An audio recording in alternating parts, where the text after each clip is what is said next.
কিছু কোশ্চেন থাকে ওয়ার্কআউট নিয়ে, জিম নিয়ে বা জিমে ঢোকার আগে প্রত্যেকটা মানুষের মধ্যে, প্রত্যেকটা ছেলে মেয়ের মধ্যে। তারা বাড়ি থেকেই ঠিক করে জিমে জয়েন করার আগে তারা রাস্তাতেই ভেবে নেয় যে প্রথম কথা আমি জিমে গিয়ে আগে জিজ্ঞাসা করব, দাদা আমি জিম করলে কি হাইটটা কি আমার লম্বা হবে? এটার অ্যান্সারটা আমি আপনাদের আজকে প্রপারলি দিয়ে দিচ্ছি। ওয়ার্কআউট করলে বা জিম করলে কোনোদিনও কোনোভাবেই হাইট বাড়ে না। যদি সেরকম হতো, আমার এই 15 বছরের এক্সপিরিয়েন্সে এতদিন হয়ে গেছে, এতদিন ধরে ওয়ার্কআউট করছি, আমরা কিন্তু প্রচুর লম্বা হতাম, তাই না? বাট হয়েছে না। আমার হাইট আছে 5 ফুট 8 ইঞ্চি।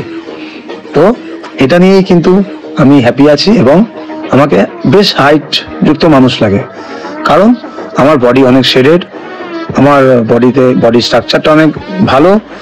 তো এইসবের কারণেই কিন্তু সবাইকে একটু হাইট লাগে, এই না যে সে লম্বা হবে। এটা হতে পারে যারা 15, 16 বছর, 17 বছরের বাচ্চা আছে, তারা ওয়ার্কআউট করলে কি হয়, বডিটা ছেড়ে যায়, ছেড়ে গেলে তাদের বডিটা একটু হাইট লাগে।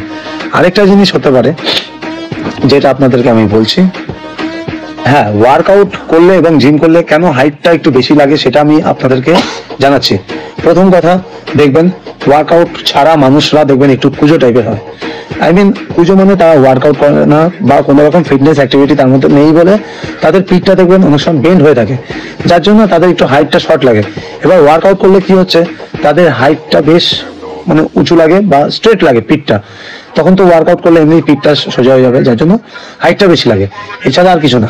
এবং ফ্যাটগুলো রিডিউস হয়, যার জন্য বডিটা শেডেড লাগে। এটাই একটা কারণ যে হাইটটা ঠিকঠাক লাগতে পারে। তো এটা বলার জন্যই আজকে এই ভিডিওটা বানানো।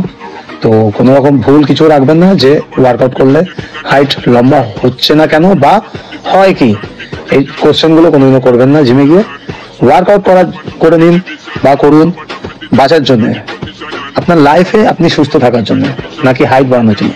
ভিডিওটি ভালো লাগলে লাইক কমেন্ট করে অবশ্যই জানাবেন এবং বন্ধুদের সাথে শেয়ার করবেন। অসংখ্য ধন্যবাদ সবাইকে। ভালো থাকবেন, সুস্থ থাকবেন।